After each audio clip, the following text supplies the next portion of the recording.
Thank you for coming. This is the second talk in this place for the Dutch Game Day, organized by Dutch Games Association and Alessandra from Control.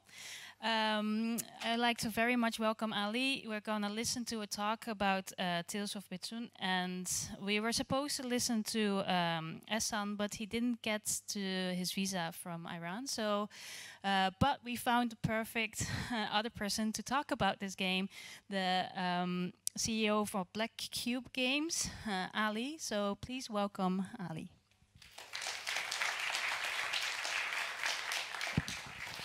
Yep, thank you very much. Sorry if I'm a little bit slow. Ehsan was supposed to do this talk, so I took over for him a little bit last minute, so I might be reading a little off my notes. Apologies in advance. So we're all looking for ideas and inspirations and unique selling points for our games. Unique selling points can be genre, gameplay, characters, story, theme, and a lot of different things. Today I'm going to talk about how we came up with our ideas and how we took inspiration from our own culture, Persian culture, to make a game. Hopefully this will inspire you and give you some thought about like when you're making your own games. This would give you some things to think about. So my name is Ali, by the way. I forgot to introduce myself. From Black Cube Games. We've been developing games for over 10 years. Last year, we made our biggest independent title, The Tale of Bistun, released on PC and Xbox. We're 10 people full time. The Tale of Bistun is a action adventure narrative game. We based it off an old Persian poem from the poet Nizami Ganjavi, the poem of Khosrow and Shirin. It's a very famous Persian romantic poem. I will not spoil the whole story of the poem. I'll tell you parts of it. I'll explain the story, the game, but for the ending, you'll have to play the game to find out, or read the poem if you want. So this is a short trailer of the game, just to give you a feel of what it looks like.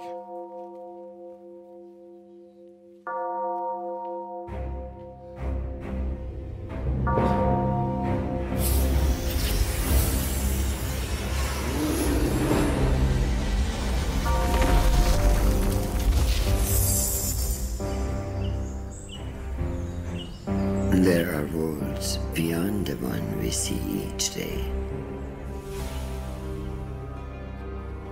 Therein dwell stories of love and sacrifice, ambition and pain.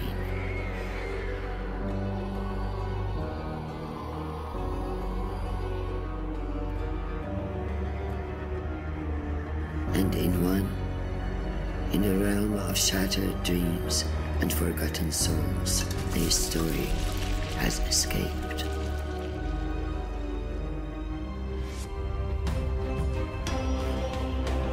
This is a tale of determination.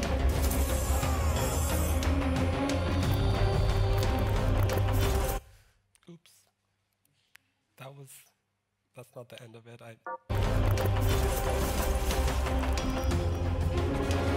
Of a man carving his place in destiny,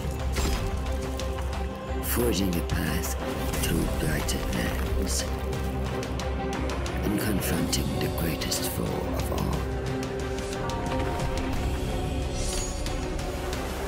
But we are small, in a world of breathtaking beauty and startling indifference. Our lives but fleeting flickers in history's vast expanse, and weaving but a single thread in the great tapestry requires mighty sacrifices.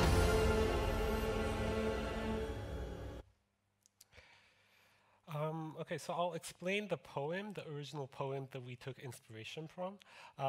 The poem is called Khosrow and Shirin. It's a poem from the poet Nizami Ganjavi from the 12th century. The original poem goes like this.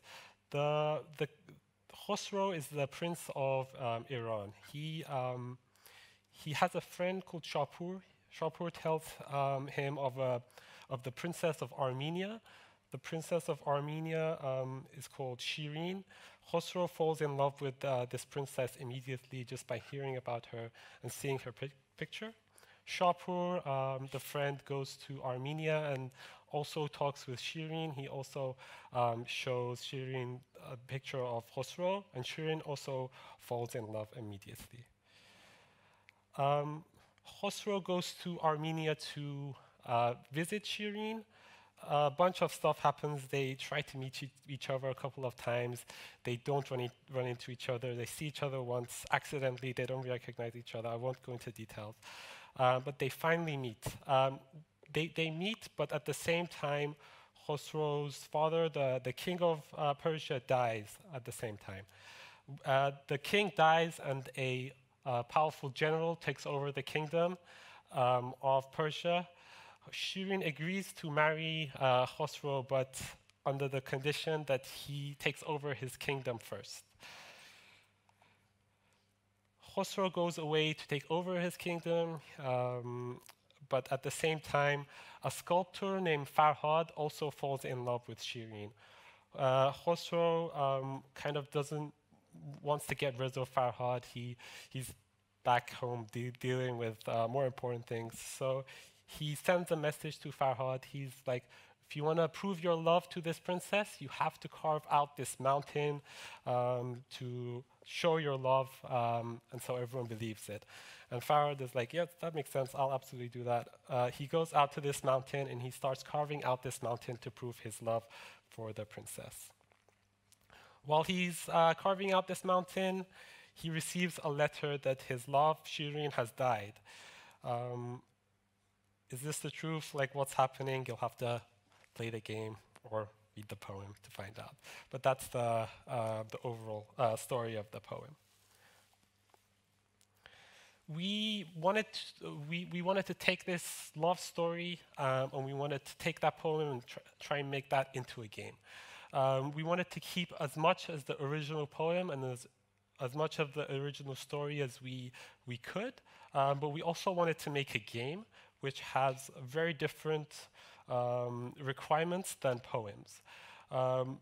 Translating different media has a lot of challenges in itself. If you try to translate something directly, you can destroy it very easily, as we've seen with books made into films and other mediums made into each other that doesn't really convey the same messages or doesn't have the same impact as like the original work.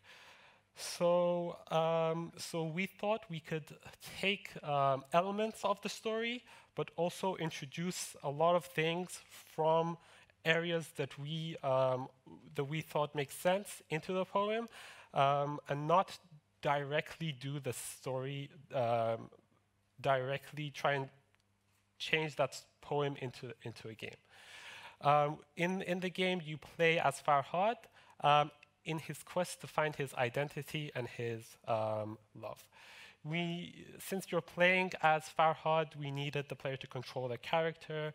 We needed there to be action and also exploration. We introduced enemies, we introduced combat and some puzzles into the game that doesn't exist in the original poem. We needed to make the story have some sort of action curve, because players of action-adventure games expect there to be like ups and downs during the game that they're playing. So we tried as much as we can to keep to the poem, but we changed it quite a bit. Also, another problem was we needed to translate a lot of the things from Persian culture to something that all cultures across the world could understand. That was also a big something that was very difficult, since a lot of references, for example, might make sense in Persian culture, but would not directly translate. So we had to try and pick out things that do translate across cultures, which I'll maybe talk about a little bit more once we get to it. So we basically added some characters, we added some elements to the story to make it all fit together. Show you how the game quickly plays. You wake up as Farhad, the main character. You don't really remember anything or where you are. The poem is, the game is generally narrated, so the narrator tells you the story as you're playing through it in parts where there are no action, for example. The narrations are a little bit poemy as well. We try to keep the poemy feel of the game. How did I come to be here? He asked himself. No, that's not the right question. Nor is where I'm going. A single terrible realization crystallized in his fogged mind. I don't know who I am. When you enter the world, you explore levels, you fight enemies, and solve puzzles. So here's generally how that looks. The enemies.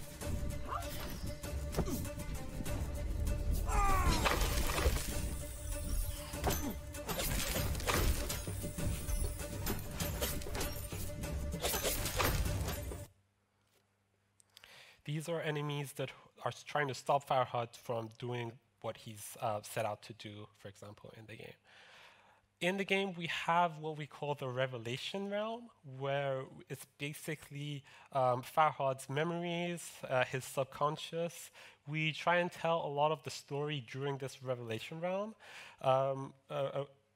After each level or during each level, the parts where we want to slow things down and kind of more explain the story, Farhad enters his memories. Sometimes we enter other character memories. So the Revelation Realm is generally for the stories and the memories of these characters. Oops. He then felt despair. The kind that only the truly alone know. But he was mistaken. There was another in this ethereal place. Once you complete a level, you overcome all of the enemies or all the obstacles in your path. You get to the mountain at the end of each level, and you carve out the mountain. A mountain is a metaphor for the most difficult thing a human itself has to face. Carving out stone, especially during the 12th century, was one of the most difficult things that you had to do. And it's kind of a metaphor to say that you would do anything, the hardest thing possible for love, and love gives you the energy and inspiration to do everything. Also, love is something that is a theme across all languages, all cultures can understand, and everyone can relate to. This is Farhad carving out the mountain.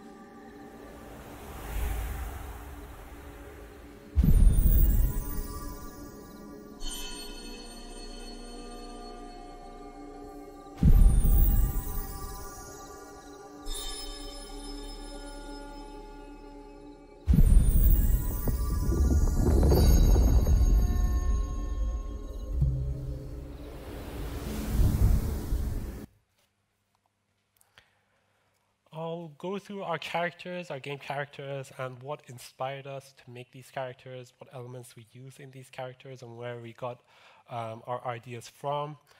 One of the main areas that we could incorporate Persian culture was inside of these characters. We also didn't know a lot about our own culture, so there was a lot of research that we had to do. We had to go to museums. We went to museums. We talked to a lot of people who knew more about us, more about the themes we were looking into. A lot of the character clothes, their unique features, the weapons, the enemies. These were all basically stuff that we researched and studied. So it wasn't stuff that we knew before we started to make the game.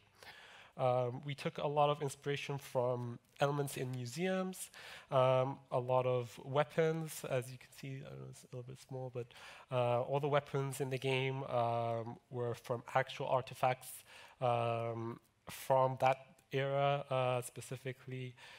The main character, Farhad, we saw from coins and from sculptures. The Persians had long hair with also we saw a lot of white headbands that we decided to incorporate. The mustache was something we saw in a lot of coins as well that we took inspiration from.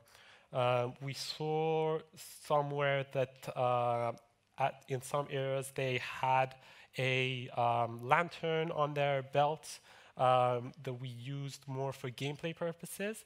The yellow lantern, if you can see that, we wanted to kind of make the character pop out in the middle of the screen, so it's very clear, like it gives extra visibility gameplay-wise. So we saw that lantern object in a museum, and we thought this could kind of fix that problem that we had, that the character was kind of blending in too much with the background. These are the main weapons that Farhad uses. All of them are from actual artifacts. We're not creating like a historic documentary, so not everything is 100% historically accurate, and we didn't really try and aim for that. We just tried to take inspiration from the things that we researched and the things that we saw. This is Shirin, the princess of Armenia. Armenia was part of the Persian Empire back then, but it was a different area with different population. We looked into the history of Armenia. We spoke to some of our Armenian friends to try and understand their culture and try and understand what Shirin would say, like how she would talk.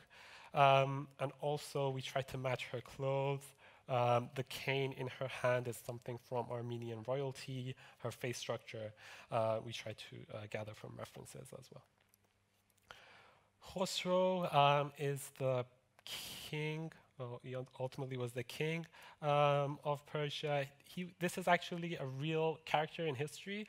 Khosrow was one of the most successful kings of the Sassanid era. He is the villain of the story. In Farhad's story, he's the villain. In history, he was the king. He did, I don't know, good and bad things. Like the ethics were very different in that era. So, but in this story, he's our bad guy. We removed a lot of his story from the game because of development constraints, but his character as well, we based on the real sculptures of him. You can see one of some of his sculptures or inscriptions in the mountains that we took inspiration from. Nizami is the poet of the original poem. He's not inside of his poem himself, but we wanted to put Nizami in the game. Nizami's type of storytelling is very similar to Shakespeare. There's papers showing similarities between Nizami and Shakespeare's style of writing. And also the poem of Shirin and Farhad is similar to the story of Hamlet in some ways. We really wanted to have the poet inside of the game. You release the Nizami from shackles in the game. Nizami himself said that his poems have given him, have saved him and given him meaning. So that's what we tried to kind of incorporate in the game. Onoita is a Persian goddess. She was the god of water and the protector of women. In ancient Persia, she doesn't exist in Nizami's poems, but we wanted to also have old Persian gods and heroes in our story. In the game, she helps Farhad. In her lore, in Persian history, or in Persian lore, she is the keeper of this ring the ring is called the Fara Izadi, which is kind of a sacred goodness that kings of the kingdom of Persia hold on to as a symbol of the good that they do and the righteousness they have. In this story, the king is kind of not being as righteous as he should be. He is messing with Farhad. He's kind of he's like doing bad to Farhad. So Anahita, the goddess, is on the side of Farhad, and she believes that this ring of of sacred goodness should be taken away from the king. He's not worthy of it anymore. We have an all-seeds tree who gives you quests in the game. We thought an all-knowing tree is something understood across cultures, so we wanted to incorporate that in. The all-seeds tree is a tree that contains the seeds of all trees in the world in Persian myth. And this is something that we tried to, that we thought was a connector between all cultures. Next, I'll go to the enemies of the game. Enemies we defined by gameplay first. So they didn't come from the poem. They didn't come from the story. We needed gameplay elements. Inside the game, we needed specific types of enemies, for example, ranged or melee enemies, and we looked into how we can find characters in our culture and take inspirations from them to fit the gameplay needs that we needed. We looked into old Persian folklore and myth. The first type of enemies are these gulches. These are like gnome type characters. They're simple melee enemies. There's lots of them. This is a parry. This is very similar to witch. The witch concept. In Persian culture, the parry isn't necessarily a bad character, but we needed enemies, and this is what we took inspiration from. So in our game, she is a type of enemy. She would. In Persian culture, she uses her voice to trick people a lot. So that's what we tried to try and take inspiration from as her type of enemy. The Div is kind of like the basic strong enemy. It's very similar to demons. This is our visualization of it. There's not one specific image, for example, in Persian culture that we could use. So we kind of came up with all the different elements of this character. For example, the combination of the animal and the human structure of the body, the hooves, the lion with horn-type head, and the cane. These are things that we took out from different stories, different poems across Persian culture to kind of come up with a type of enemy. The soldier enemy, the Gaibonvar enemy, is a Sassanid era soldier. It's a symbol of the government who is blocking you and stopping you from reaching what you want. We based this also on the soldiers, on stone carvings and coins from that era, the weapons and also shields as well. The Veil Guard is also a ranged enemy that we needed.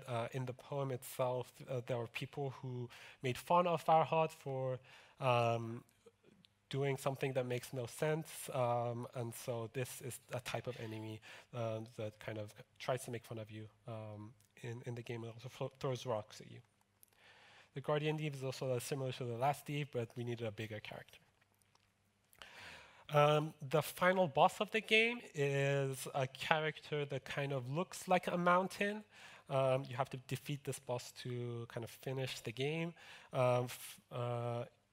It's basically the mountain that you are fighting. On the character, there's inscriptions of the actual mountain that actually exists in the close to the city of Kermanshah in Iran. Yet the mountain of Bistun is an actual real mountain. So this, at the end of the game, you need to kind of defeat the mountain to get to your love. The environment in the game, there's three kind of basic phases of environment: nature, human architecture, and also the revelation realm. At the beginning of the game, you're more in the nature part of the game, and as you're progressing, there's more human elements, there's more architecture, kind of signaling that you're getting closer to the king and the evil that is in the world. At the beginning of the game, you're much more in nature. Yeah. There was a lot of the relics from that era are from inscriptions in actual mountains. So we try to keep those inscriptions in the game. Some of the storytelling is from those inscriptions. You can kind of read and understand the environment and the theme through these inscriptions.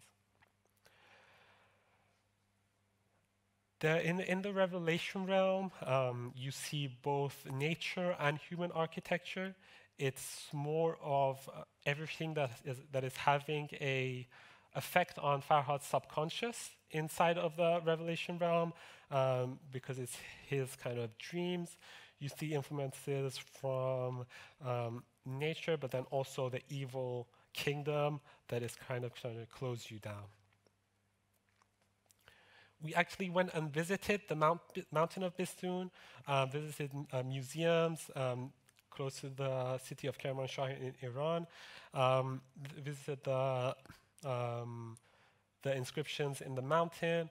A lot of what we kind of were able to research was from talking with historians in that region, because they knew the most about the myths and the lore, and also they could tell us things that we could not research on the internet, for example, or they could show us things that was not really easily, we could not research that easily. This is called Tale of Bistun. It's a famous carving from King Khosrow as well. Some more pictures from that area. That's actually Mount Bistun. In this mountain, there is a place called Farhad Tarash, which means Farhad's carving. It's the biggest kind of mountain carving in Iran. It's like 30 meters by 200 meters. And locals say this is what Farhad actually carved out in the mountain. In reality, this was probably commissioned by a king in that era, and it didn't. And it wasn't really made by Farhad, to say, but it's what the locals like to make stories about. Throughout history, a lot of kings have made inscriptions in this specific mountain. It's kind of like a flex for kings to do that. For promoting the game, one thing that we also did relating to Persian culture was we talked to a very famous Persian actress, Shohreh Aghdashloo. She also voiced some characters in Mass Effect 2, Destiny, and also Arcane. We used her voice for stuff in our trailer, and also in the game narrations as well. And this helped us with marketing a lot.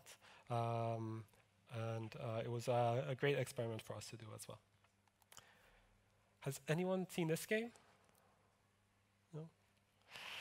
This game is called Cross the Dutchman by Triangle Studios. It's based on a old Dutch legend. Pierre Geloof's Dunya, I don't know if I'm saying his name wrong probably, but he had this really long sword in Dutch folklore. It's a game developed by Triangle Studios. Remco, I spoke to him a couple of weeks ago, and there are a lot of similarities between Cross the Dutchman and the Tale of Bistun. When we were talking, he also said they visited museums. We basically did pretty much the same thing, but Remco did this for this Dutch folklore, and we did it for our Persian folklore. But it was really cool to see a game based on the Dutch folklore as well. This is some screenshots from the game. It's a game from 2015, so it might be a little bit older, but it's a really cool game. I really liked it. So that's the end of my talk. I did want to dedicate the talk to everyone back in my home country of Iran who have lost their lives fighting for freedom over the last year. So I just wanted to ask you to care, be their voice, and hope for a brighter future. That's it for me.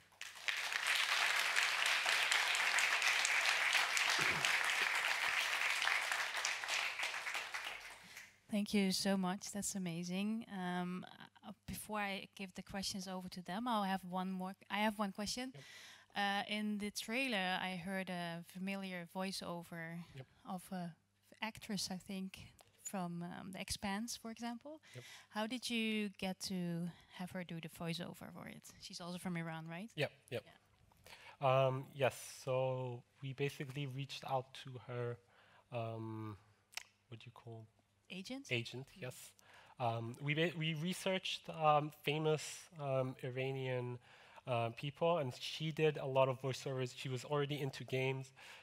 She's also very famous. Her voice is extremely unique and amazing.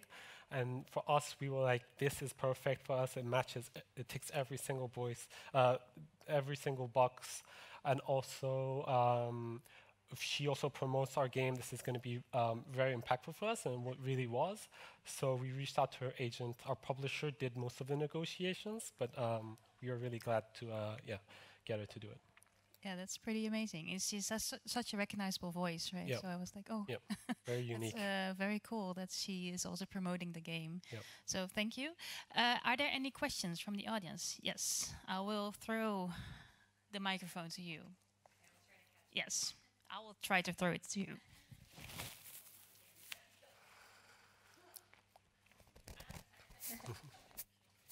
Hi, my name is Yasmin. I just wanted to say, first of all, that I really appreciate your talk, and I actually didn't know about the history either, so I find that really fascinating. Yeah, I was just curious because you mentioned that you had to do a lot of research, go to a lot of museums. How long did that take you? Because I imagine it takes quite a lot of time. So really, it was constrained by budget and our production timeline. We had one trip to Kermanshah for a couple of days, but researching was pretty much throughout the whole game. I guess different parts of the project took different amounts of time, but for sure, definitely visiting the area gave us like the most return, based on because there's a lot of things that don't exist on the internet, and but yeah, I say in terms of time throughout the project, we were continuously researching the game. And our pre-production time was around a year, so I guess during that first year was most of what we kind of extracted from different poems and different folklore. Cool. I'm really excited to play it. Thank you. Thank you. Wait, any more questions? Then we get to throw the microphone again, which is nice. Over there. It's not that far. Aw. Like collaborative throwing. Nice. Hello. Also, thanks for your talk. I'm gonna check out the poet and the game for sure. I have a question about the lore that you put in the game. How much of it did you explain, and how much was it for more immersion? So the game is narrated. So you start the game, the narrator kind of gives you a feeling of where you are, and then there's parts where there's action, There's parts where the character is thinking out loud. There's parts that the narrator tells you. And throughout the couple of hours of the gameplay, you kind of listen to a poem-y style narration of the game. So most of it is kind of told to you. But if you are interested, you can kind of explore like inscriptions in the game, kind of like read different things. The core part of the game is fully explained to you, though. But there's definitely a lot of things here and there you can kind of pick up if you're more interested. Great, thank you. Any other questions? Yep, behind you. Hello. Thank you. I wonder if you can elaborate a little bit more on how you came to the enemy characters. You mentioned that that gameplay was leading there, and I wonder how that came to be. Was it that you first developed combat and what kind of enemies you need, and then looking for that in the narrative as well, or was it more like a back and forth between narrative and gameplay? Yeah, can you elaborate on that a little bit? So initially, we created a demo for the first year of production. In that demo, we showed to a lot of people for playtesting and also to publishers. We kind of figured out what parts of the game we could do better and what parts we kind of can't do as good. And also, we kind of figured out what the flow of the game we wanted it to be. So we wanted it to, so based on experimentation, we wanted it to be a portion of storytelling, a portion of action, a portion of storytelling, a portion of action. Generally, the curve kind of changes a little bit because there's also puzzles. And then from the portions of action, we wanted there to be different types of action. So we needed different enemies for different types of action. And so from that, we kind of came into what gameplay we need. And then from what the type of gameplay we need, we looked across our research to see what fits that type of gameplay. Thank you. Answers your question. Yep. Amazing. We have time for one more question, if there is any. No? Okay, that's okay. Thank you so much. Also, thanks to Ehsan, who can't unfortunately not make it here, but thank you so much. Give a warm applause again for.